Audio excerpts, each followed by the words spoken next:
Selamat pagi, selamat siang, dan selamat malam teman-teman dan rekan-rekan dimanapun Anda berada. Kali ini materi yang saya bahas beda dengan materi kemarin, tapi tetap intinya pada pajak. Tetap intinya adalah perpajakan. Tetap intinya adalah apa? Kita sebagai warga negara Indonesia wajib hukumnya untuk apa? Membayar pajak, dan itu pun diatur undang-undang. Nah, undang-undang itu merupakan aturan yang memang diperlukan oleh pemerintah dan diatur oleh pemerintah, dijalankan oleh warga negara Indonesia, NKRI ini. Jadi seluruh wajib pajak mau tidak mau ada aturannya dalam melaksanakan kegiatan di lapangan terkait dengan perpajakan, terkait dengan penerimaan penghasilan, ya. Jadi penerimaan penghasilan yang kita terima, apapun itu bentuknya, otomatis sudah diatur oleh undang-undang, baik dari subjek maupun subjeknya. Subjeknya siapa? Kita sebagai subjeknya. Objeknya itu sebagai siapa? Objeknya itu siapa? Barang apa objeknya? Nah, namanya pajak berarti barang yang memang yang memiliki keuntungan, ya. Ketika kita melakukan sesuatu dan ada yang ada keuntungan yang didapat oleh siapapun itu, baik perorangan dan badan, ya, itu dikenakan pajak. Ya, pajak apa saja sudah saya jelaskan minggu lalu, tapi nanti saya perdalam lagi di materi-materi selanjutnya, di episode selanjutnya, ya. Nah, di sini kita akan bahas mengenai hukum yang berlaku pada pajak. Artinya bagaimana? Nah, artinya apa? Berarti terkait dengan aturan yang berlaku di pajak. Nah, aturan apa saja? Nah, macam-macam, ya. Aturan-aturannya saya katakan minggu lalu ada 8.000 aturan perundang-undangan yang berlaku di pemerintah dan diterapkan pada masyarakat, ya. 8.000 perundang perpajakan. Jadi cukup banyak. Nah, kenapa ada ketika pemerintah memaksakan masyarakat untuk membayar pajak harus diatur undang-undang? Nah, itu ada dasar hukumnya, ya. Dasar hukumnya. Jadi mau tidak mau kita mengikuti undang-undang berlaku, mengikuti aturan yang berlaku oleh pemerintah. Nah, ini yang tidak nyaman karena kita dipaksa, ya. Kalau dipaksa itu tidak nyaman, kita tidak dipaksa, ya. Tapi mau tidak mau tetap saja kita wajib, mau tidak mau tetap saja kita bayar pajak, ya. Nah, hukum pajak ini merupakan hukum fiskal, ya. Hukum fiskal itu apa? Ya, hukum yang memang berlaku khusus untuk perpajakan, ya. Perpajakan itu dikatakan fiskal karena fiskal itu merupakan terkait dengan penerimaan negara yang mau tidak mau kita sebagai warga negara untuk membayar. Jadi sudah diatur oleh undang-undang karena hukum fiskal ini masuk dalam ranah pidana, ya. Hukum fiskal ini atau hukum pajak atau perpajakan ini sudah masuk ke ranah pidana. Artinya apa? Kalau pidana berarti diatur oleh pemerintah. Kalau perdata kan beda. Kalau perdata itu kan orang pribadi. Jadi misalkan saya dengan seorang lagi tukaran dan terus ada yang melakukan kepolisian, atau orang itu melakukan kepolisian, tapi ternyata dari kepolisian itu kita berdamai, hukum perdata itu namanya hukum perdata. Jadi kalau sudah selesai ya selesai, jadi tidak ada lagi tuntutan apa-apa untuk dipenjara misalkan. Nah, itu perdata, ya. Kalau sudah selesai minta maaf, ya wis kita salah dan kita koreksi masing-masing. Nah, itu perdata, ya. Kalau pidana nggak bisa. Kalau pidana itu sudah diatur oleh undang-undang dan siapapun itu melanggar undang-undang otomatis akan dihukum. Dihukumnya bagaimana? Nah, salah satu contoh, beberapa waktu lalu ada kasus terkait dengan pembuat laporan pajak fiktif, ya. Manajernya adalah tukang sapu. Nah, tukang sapu itu nggak ngerti apa-apa. Ada orang yang memerintahkan dia untuk menandatangani faktur-faktur pajak. Nah, dari faktur-faktur pajak itu ditandatangani oleh OB office boy, dia nggak ngerti ya asal tanda tangan dan sebagainya. Ternyata si orang yang meminta untuk dia tanda tangan itu masukkan ke dalam ranah perpajakan. Jadi seolah perusahaan itu manajernya si OB itu tadi. Nah, ketika dimasukkan atau kita harus lapor pajak, ya, karena setiap tahun badan atau orang pribadi wajib hukumnya untuk lapor pajak, ya, wajib hukumnya lapor pajak, sehingga laporan-laporan kita serahkan semuanya, baik penjualan maupun pembelian barang, kita serahkan semuanya pada laporan pajak tersebut, ya, termasuk laporan keuangan dan sebagainya. Jadi itu yang bikin kita juga nggak nyaman, karena mau nggak mau setiap tahun harus ke kantor pajak untuk melaporkan kegiatan kita setiap harinya, baik penjualan maupun pembelian. Nah, jadi kasus tersebut di antara OB dan itu artinya dipidanakan. Si OB itu masuk penjara kurang lebih 6-15 tahun dia di penjara, karena dia telah melakukan indikasi telah melakukan tindak pidana pembohongan pada pemerintah atau ya tanda tangan, walaupun dia nggak ngerti mau nggak mau ya tetap saja dipidanakan karena sudah merugikan negara, istilahnya merugikan negara karena dia membuat faktur pajak palsu, faktur pajak fiktif. Nah, faktur pajak itu kan yang dilaporkan ke negara. Jadi faktur pajak itu kan antara jual dan beli, kita jual barang, ada faktur pajaknya, yang dikenakan itu PPN. Nah, PPN itu yang diserahkan ke negara, faktur pajaknya dilampirkan dari setiap barang yang kita melakukan penjualan. Faktur pajaknya juga untuk memastikan PPN itu sudah benar-benar diberlakukan pada setiap barang keluar apa tidak, atau barang laku apa tidak. Nah, itu jadi mau tidak mau wajib hukumnya untuk melaporkan pada direktur jenderal pajak. Nah, itu jadi salah satu contoh terkait dengan pidana, ya. Nah, sama seperti ini contohnya kasus Gayusman, itu kapan hari pernah saya dengar 5, 6, 7 tahun yang lalu, ya. 7 tahun yang lalu Anda masih STK ya. Nah, itu pun juga gitu. Jadi Gayusman ini sebenarnya karyawan pajak atau pegawai pajak DJP, Direktur Pajak. Dia dipercaya oleh Direktur Jenderal Pajak untuk menangani kasus-kasus perusahaan yang nakal, ya. Nah, dia menangani kasus perusahaan yang nakal, tapi ternyata apa? Dia tidak dia tidak menangani dengan baik, karena memang tergiur dengan nominal uang, dan perusahaan itu maunya wis sebenarnya aku beres, aku nak mengurusi lainnya wis tak bayar gede gak apa-apa wis, penting pajak beres gitu. Nah, itu dia ternyata tangkap tangan, dan ternyata diindikasi manipulasi data, dan akhirnya dipidanakan, punya 15-20 tahun penjara si Gayus itu, ya. Nah, dari aturan ini hukum pajak itu yang saya katakan tadi sudah diatur oleh undang-undang, dan ketika kita melanggar aturan undang-undang itu otomatis ada pidana yang berlaku di masyarakat, tidak terkecuali presiden pun kalau salah melakukan pembayaran pajak atau melapor pajak tetap dipidanakan, tidak peduli, ya. Karena ini untuk negara, mereka mengambil keputusan, dan untuk mereka sendiri, untuk pemerintah, untuk aktivitas keseharian mereka. Nah, setelah itu hukum pajak ada di dalamnya ada pemerintah dan rakyat. Kenapa? Setiap perundang-undangan yang berlaku, setiap perundang-undangan yang diserahkan, yang ada di Indonesia itu melalui pemerintah dan melalui rakyat. Pemerintah itu kepresidenan dan jajarannya, dan staf dan segala macam departemen yang ada di Indonesia. Rakyat, entah wakil rakyat atau rakyat yang biasa, tapi rakyat ini merupakan wakil rakyat, ya, istilahnya wakil rakyat itu adalah DPR, DPRD, MPR dan sebagainya.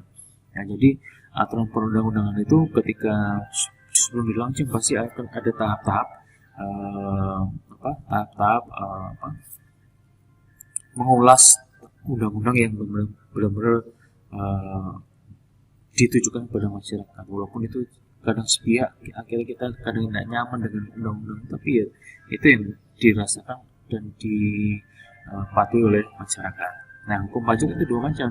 Ada pajak formal, ada pajak material. Ya, pajak formal itu apa? Ya, terkait dengan pendaftaran WPOP, wajib pajak orang pribadi, baik subjek dan objek pajak. Pendaftaran maksudnya apa?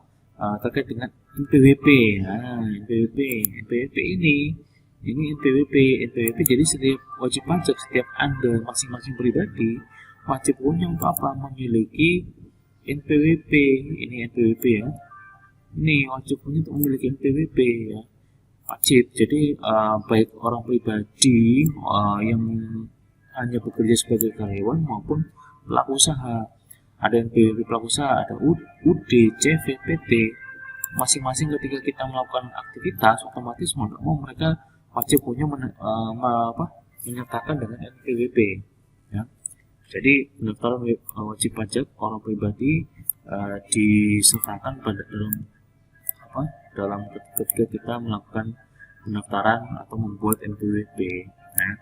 Nah, pemungutan pajak, pemungutan dan penyetoran itu juga diatur oleh undang-undang, salah satunya ketentuan umum tata cara perpajakan surat paksa pengambilan pajak ini. Jadi sudah diatur oleh undang-undang dan mau tidak mau kita menaati undang-undang tersebut. Ini ada pengajuan keberatan, pengajuan banding. Misalnya ada kasus-kasus perpajakan yang ada di sekitar, biasanya bukan orang pribadi tapi perusahaan ya, biasanya pengajuan keberatan, banding, penyetoran. Kalau pemungutan itu yang pemungutan pajak itu kan pajak yang apapun objeknya, objeknya otomatis dikenakan pajak ya. Penyetoran berarti kita menyetorkan pajak baik orang pribadi maupun badan, otomatis yang memiliki penghasilan, keuntungan yang diperoleh dalam melakukan usaha ya, jadi dia wajib menyetorkan nominalnya kepada kas negara ya. Jadi dengan nominal yang istilahnya ada prinsip self assessment. Jadi artinya apa? Dia self assessment berarti dari dirinya sendiri ya. Jadi jujur-jujuran istilahnya. Kalau misalnya kita jujur ya, pemerintah jauh lebih senang. Misalnya saya menjual jam tangan misalnya 200.000 untungnya, berarti 10% dari keuntungan dari jam tangan itu kita setoran kepada kas negara. Nah, itu dia. Ketika ada keberatan berarti ada masalah, misalnya tidak terima dengan keberatan itu tidak terima dengan aturan pajak, atau tidak terima dengan pembayaran pajak, penyetoran pajak. Kenapa kok banyak sekali, padahal usaha kita itu kurang banyak, tidak laku atau labanya tidak besar. Nah, itu bisa kita melakukan keberatan atau kebesaran besaran tagihan pajaknya. Kenapa kok besar sekali tagihan pajaknya, sedangkan laba saya atau keuntungan saya yang didapat di perusahaan itu tidak banyak. Jadi bisa kita ajukan keberatan kepada Direktur Jenderal Pajak. Nah, urusan banding itu terkait dengan kalau ada kasus yang ada di lapangan tidak terima lagi dengan keberatan ini, otomatis banding berarti mengajukan kembali terkait dengan nominal pajak yang seharusnya diperoleh atau seharusnya yang dibayarkan ya. Harusnya dia bayarnya harusnya dia itu bayarnya 25 juta, ternyata kondisi keuangannya itu tidak baik, berarti Pak saya hanya bayar 1 juta atau 10 juta bagaimana. Nah, itu ada banding, istilahnya banding, melakukan keberatan dan kita mengupayakan kalau bisa ya 10 juta karena kondisi dan sebagainya di perusahaan itu tidak baik. Kalau orang pribadi, karyawan tidak ada masalah biasanya terkait dengan keberatan dan banding, biasanya langsung dipotong pajak oleh accounting seperti kas negara, dan kita setiap bulannya hanya diberikan selembar kertas 1721A1 itu yang merupakan bukti potong pajak ya. Pajak material di mana ada keadaan, ada perbuatan, ada subjek dan objek pajak dan tarif. Nah, itu beda lagi sama yang ini, pajak formal dan pajak material. pajak formal itu dari KUTAP, Ketentuan Umum Tata Cara Perpajakan.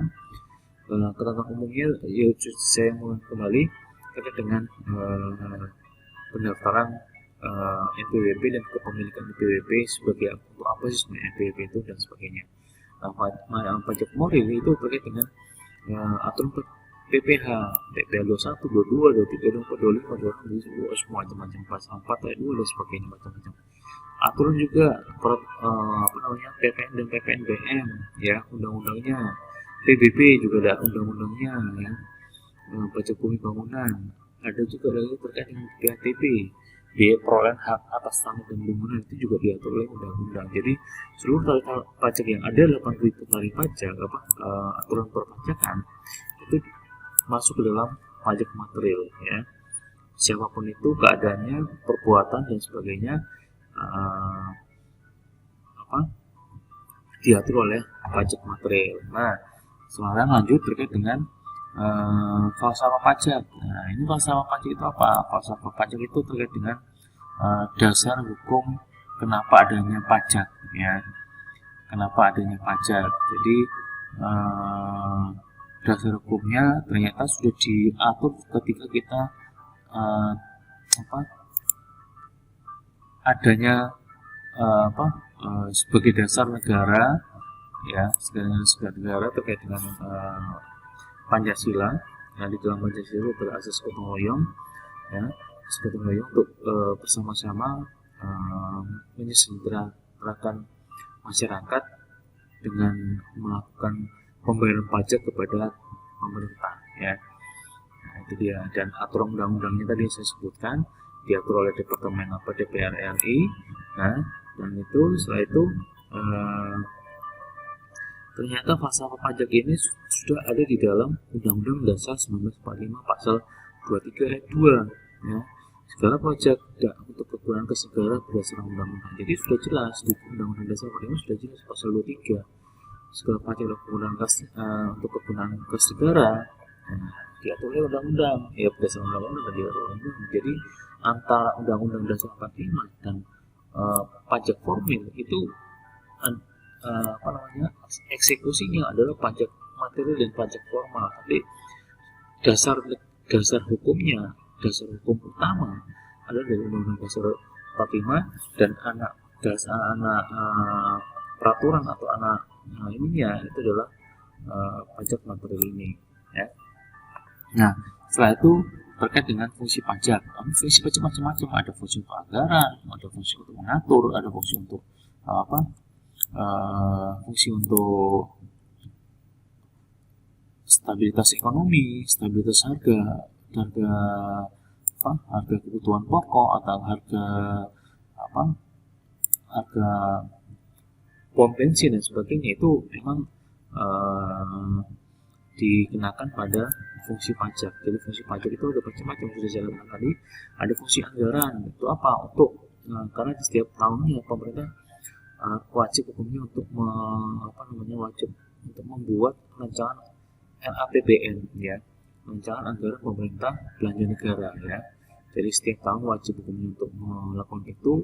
Untuk apa? Memastikan apakah anggaran-anggaran atau resapan atau rencana kerja itu berdasarkan rancangan yang kegiatan masyarakat berdasarkan rancangan kegiatan selama 1 tahun ke depan ya. Ini anggaran. Nah, mengatur ya. Jadi mengatur fungsi pajak itu mengatur untuk apa sih sebenarnya? Tujuan tertentu untuk peningkatan fasilitas daerah dan umum itu juga masuk ke dalam aturan-aturan yang ada di dalam fungsi pajak. Nah, stabilitas harga, ada inflasi, menurunkan harga barang atau menurunkan harga yang seharusnya di luar sana itu besar dan tinggi, misalkan BBM, bahan bakar minyak. Nah, bahan bakar minyak yang ada di Indonesia ini kan sebenarnya harganya 7.600 yang pertalite ya. Nah, berarti 7.600, tapi ternyata harganya sini aslinya berapa sih? 15.000. Nah, sisanya bagaimana? Ya, sisanya ditalangi oleh pemerintah ya. Kalau misalnya kita ternyata harga BBM-nya di atas 15.000, otomatis masyarakat kecil itu susah untuk beli BBM. Kenapa? Distabilkan harga BBM-nya. Dan berbagai macam lagi stabilitas harga dari terkait dengan kebutuhan pokok masyarakat ya. Beda dengan impor barang kan sudah beda lagi. Impor, pemerintah mengimpor makanan, tapi itu dia impor barang atau impor makanan atau kebutuhan pokok itu kan juga sebagai salah satu upaya dari pemerintah untuk kebutuhan pokok masyarakat dan negara ya. Dari mana uangnya? Dari pajak pastinya. Nah, lanjutnya kepentingan umum ya, distribusi kepentingan umum. Nah, ini untuk gaji PNS, untuk membangun jalan, untuk membangun jembatan, untuk membangun untuk pertahanan negara ya, untuk stabilitas keamanan daerah dan negara. Itu kan cukup dasarnya dari mana? Dari pajak semuanya ya. Jadi PNS itu mobil-mobil yang ada di PNS, alutsista, alat kendaraan alutsista yang dari Menhan, Menteri Pertahanan Keamanan, itu baik dari Sukhoi maupun pesawat tempur maupun jet tempur ataupun Anua atau tank dan senjata dan sebagainya, itu semuanya dasarnya dari mana? Dari pajak uangnya itu tuh ya, dari pajak. Jadi itu adalah merupakan hasil dari pembayaran pajak masyarakat ke negara dan diperuntukkan pada masyarakat umum ya, untuk semuanya ya. Lanjut terkait dengan pendekatan pajak. Nah, pendekatan pajak itu bagaimana? Nah, pendekatan pajak yang pasti sudah saya katakan tadi terkait dengan apa? Terkait dengan pemaksaan ya. Pemaksaan itu atas apa? Pemaksaan atas pajak yang kita terima, penghasilan yang kita terima, keuntungan yang kita terima, tapi itu sudah diatur oleh undang-undang. Pajak yang kita terima itu diatur undang-undang, akhirnya penghasilan atau keuntungan yang kita terima mau tidak mau tetap saja kita harus bayar pajak ya, karena ada dasar hukumnya ya. Jadi ada juga pendekatan pajak terkait dengan kebutuhan. Nah, kalau misalnya faktor mikro dan ada faktor makro. Mikro itu apa? Nah, faktor mikro itu terkait dengan jadi ketika kita memperoleh keuntungan, otomatis sebenarnya ada nominal yang memang kita harus simpan. Tapi ternyata ketika adanya pajak itu juga memberatkan masyarakat. Karena apa? Kita mau tidak mau harus bayar pajak ya.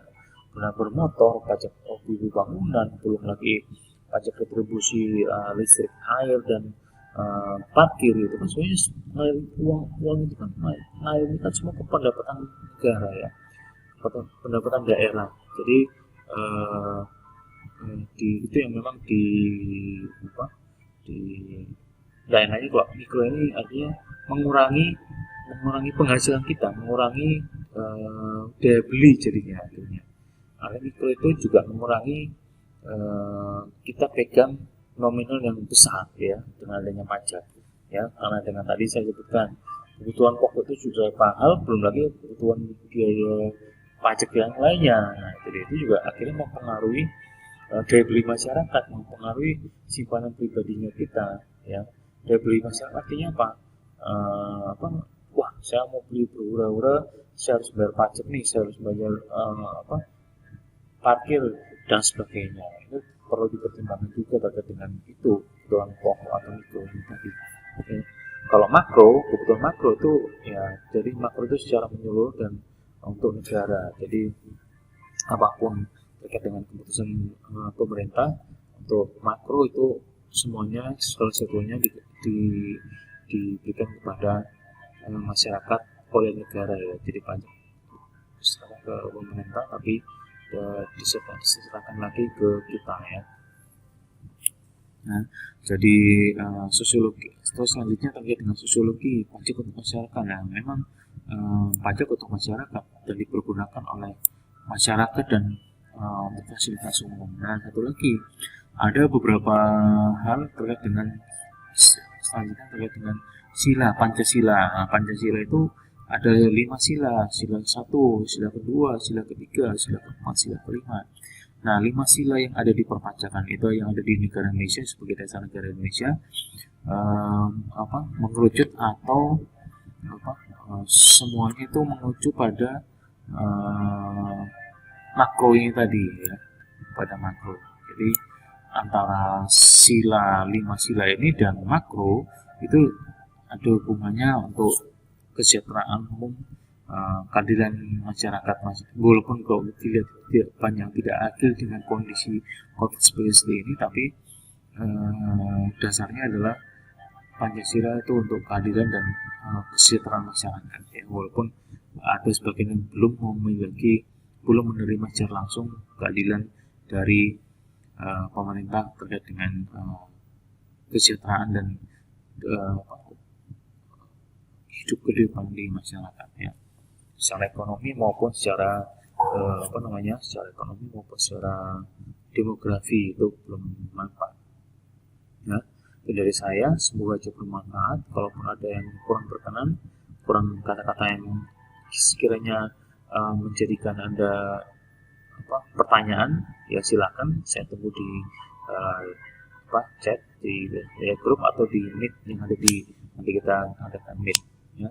Terima kasih, sampai ketemu di lain kesempatan. Selamat pagi, selamat siang, dan selamat malam dimanapun kalian berada. Jayo.